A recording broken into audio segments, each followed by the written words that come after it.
आजकाल लग्न जुळत नाहीत. काय केलं पाहिजे? आधी आपण स्वतःमध्ये बदल केला पाहिजे. हं. आपल्या लग्नासाठी आपणच प्रयत्न करू. मी काय करू मला काहीच कळत नाहीये. आपल्या लग्नाचं काय होणार? माझे वडील ऐकत नाहीत. शांत हो, आपण मार्ग काढू.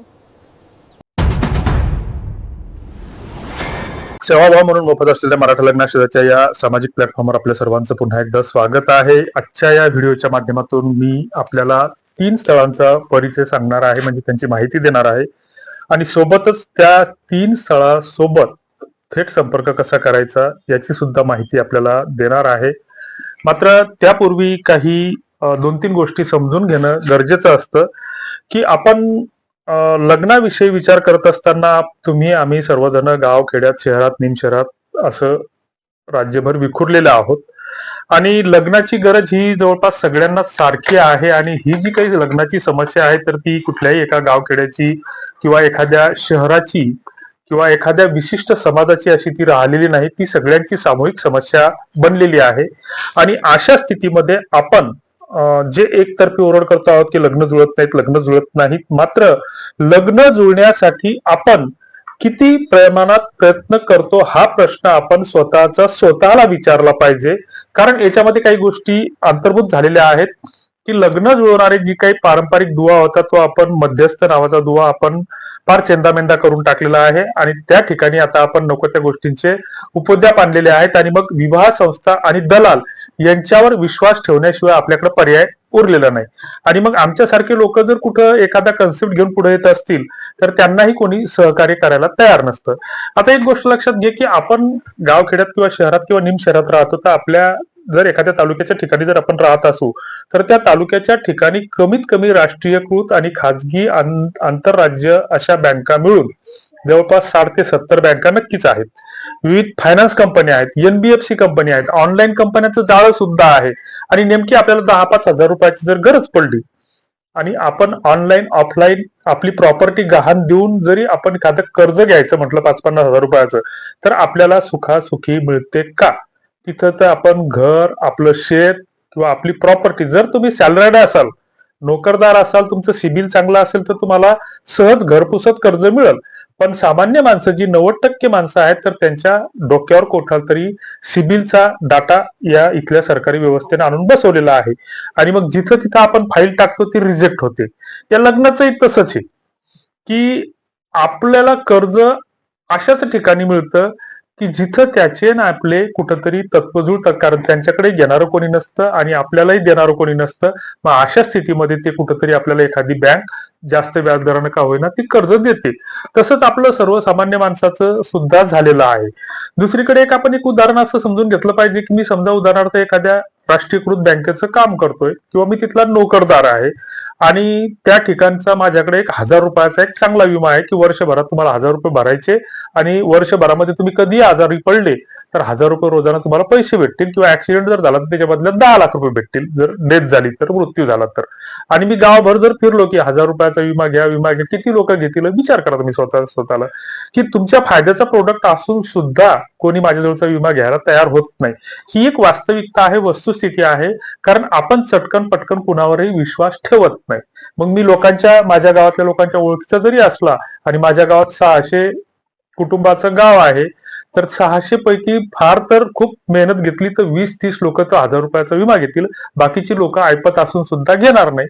मग तसंच लग्नाचं सुद्धा आहे की आपण सहजपणे आरोप करतो की मुलींचे भाव वाढले, अपेक्षा वाढल्या किंवा मुलींना हे पाहिजे ते पाहिजे. पण ह्या गोष्टी कशामुळे निर्माण झाल्या याचा आपण कधी विचार करतो का की ही परिस्थिती आपल्यावर का उद्भवली, कशामुळे उद्भवली? मग या गोष्टीचा आपण विचार करत नाही आणि त्या खोलातही आपल्याला जायचं नाही, कारण यापूर्वी आपण त्या गोष्टीवर अनेक वेळा चर्चा केलेली आहे. तर असो, मग ह्या अशा गोष्टी असताना मग कुणी जर एखादी मुलगी लग्नासाठी एखाद्या मुलाला देत असेल तर आपण आपल्या पोटचा गोळा असा कुणाच्याही म्हणण्यावर किंवा फोन कॉलवर देऊ का हा विचार आपण करतच नाही. आणि मग काय होतं की एखाद्या ऍप्लिकेशनवर म्हणा किंवा व्हॉट्सअप ग्रुपवर म्हणा किंवा आमच्याकडे ज्यावेळेस एखादा बायोडाटा येतो, मग तो समजा उदाहरणार्थ पुण्यामधून आहे, तर मग त्याच्यावर धडाधड रिक्वेस्ट टाकत बसतात की तो हाही विचार करत नाही की मी जालन्यातला आहे, मी औरंगाबादचा आहे, मी वासमाचा आहे, मी अमरावतीचा आहे, मग ती मुलगी आपल्या इकडे देतील का, काही घेणं देणंच नाही. आणि मग हे फुकट म्हणता म्हणता त्याचे रिकामे दगड आमच्या घरावर येऊ लागले. आणि मग हे दगड येता येता दोन हाकना एनसी मॅटर का होईना पण आमच्या विरोधात पोलिसात तक्रारी पण दाखल केल्या काही बहादरांनी.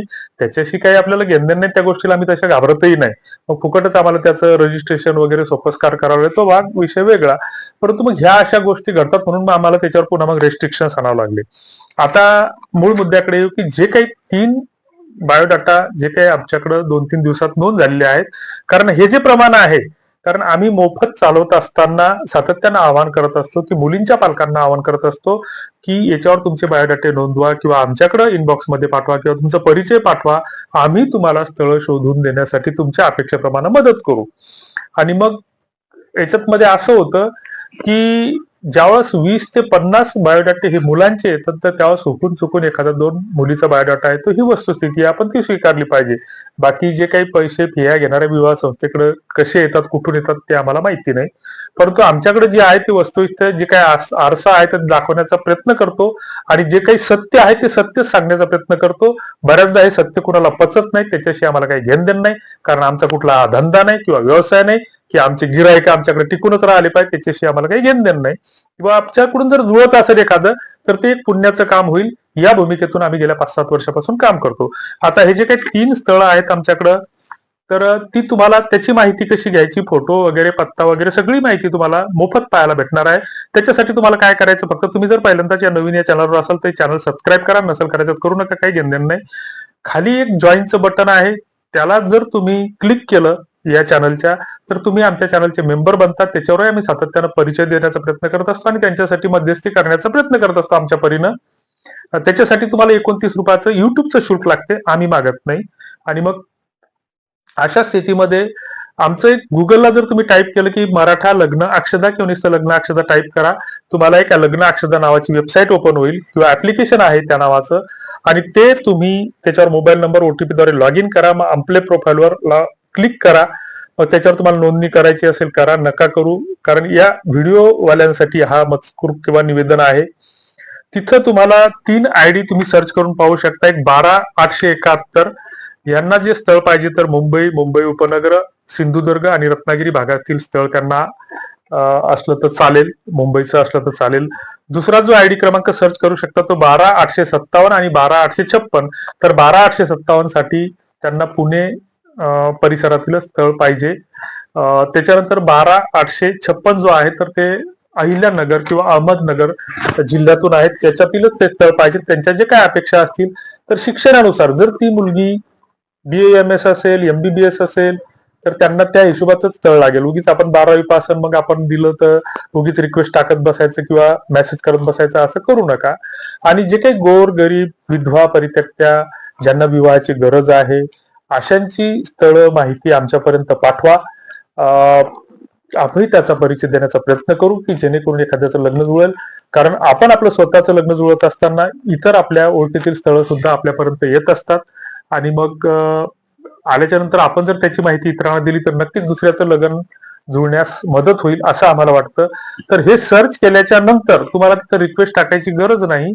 जर तुमच्याशी जर ते स्थळ जुळतं मिळतं वाटत असेल तर हा व्हिडिओ जो काय आहे तर तो स्वतःच्या व्हॉट्सअप इनबॉक्समध्ये लिंक त्याची शेअर करून ठेवा. आणि शेअर केल्याच्या नंतर तुम्हाला परत तो व्हिडिओ ओपन करा आणि या व्हिडिओच्या खाली डिस्क्रिप्शन बॉक्समध्ये तुम्हाला एक लिंक दिसेल. त्या लिंकवर जर क्लिक केलं तर ती डायरेक्ट आमच्या व्हॉट्सअपला येईल. व्हॉट्सअपला आल्याच्या नंतर आम्हाला आजच्या तारखेनुसार त्या व्हिडिओच्या स्थळाचा परिचय म्हणजे आम्ही हॅशटॅग मध्ये त्या स्थळाचे हे टाकलेलं आहे, तर ती स्थळाची माहिती म्हणजे आमच्यापर्यंत येईल. तर त्या ठिकाणी तुम्ही तुमचा बायोडाटा आम्हाला टाकला पाहिजे. आम्ही तो बायोडाटा समोरच्यापर्यंत पाठवू.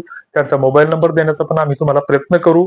मात्र बरेच जण काय करतात की जो काही खालचा लिंकवरचा मेसेज आहे तो फक्त कॉपी पेस्ट करतात आणि बाकीचं खाली काहीच टाकत नाही की तुम्ही कुठून बोलता, कोण आहेत, काही माहिती देत नाही. दुसरा एक उद्देश असा की तुम्ही त्या लिंकवर केल्याच्या नंतर डायरेक्ट माझ्या व्हॉट्सअपला ती लिंक येते. लिंक आल्याच्या नंतर तिथं की बा या स्थळासाठी आम्ही तुमच्याशी संपर्क केलेला आहे, खाली माझा बायोडाटा देत आहे, हा त्याच्यावर मजकूर असतो तो पेस्ट होतो आणि एक सिस्टम जनरेटेड मेसेज आहे तो खाली तुम्हाला आपोआप तो येतो. आणि मग ते आल्याच्या नंतर तुम्ही जर त्या खाली पुन्हा लिहून टाकलं की तुमचा जर काही व्हॉट्सअपचा ग्रुप असेल एखादा, तर आम्हाला त्या ग्रुपला जॉईन करा आणि त्या ग्रुपचे ऍडमिन बनायची तुम्ही जर इच्छा व्यक्त केली तर तुम्ही त्या ग्रुपचे ऍडमिन बना. पण ऍडमिन बनल्यावर तुमचं नुकसान काय होईल ते सांगतो मी तुम्हाला. की समजा आमचा लग्न अक्षदा नावाचा एक ग्रुप आहे आणि त्या ग्रुपचे तुम्ही ऍडमिन झाले, तर त्याच्यामध्ये सगळ्यात जास्त नुकसान काय होईल की तुम्हाला दिवसभरातून एखाद्या वेळेस त्या व्हॉट्सअप ग्रुपवर जर कोणी काही विचित्र काही पोस्ट टाकल्या तर त्याच्या पोस्ट त्याला सूचना द्याव्या लागतील किंवा रिमूव्ह करावं लागेल त्याला. दुसरं एक नुकसान असं होईल की तुम्हाला तुमच्या ओळखीचे 10-20 लोक त्याच्यात ऍड करावं लागतील. माझं त्याच्यात नुकसान होईल का फायदा होईल हे तुम्ही ठरवा. की तुम्ही जर प्रत्येकाने असे 10-20 लोक जर ऍड केले तर काय होईल की एक तर त्या ग्रुपवर नियंत्रण राहील, त्याच्यावर कोणी आमच्यासारखे दलाल येणार नाहीत, फसवणूक करणारे येणार नाहीत आणि एखादं इकून तिकून दिसलं तर त्याला लात मारून काढून देता येईल. परंतु ही आपली करायची पण इच्छा नाही, मानसिकता नाही. पाहू आता या व्हिडिओच्या शेवटी की कॉमेंट बॉक्समध्ये तुमच्या काही सूचना असतील तर कळवा की किती जण तयार होतात ते आमच्या ग्रुपचे ऍडमिन बनायला. बघू, नाहीतर मग आपण बोंबलायला तयार आहेच की लग्न जुळत नाहीत. तुर्तास धन्यवाद. जय जिजाऊ.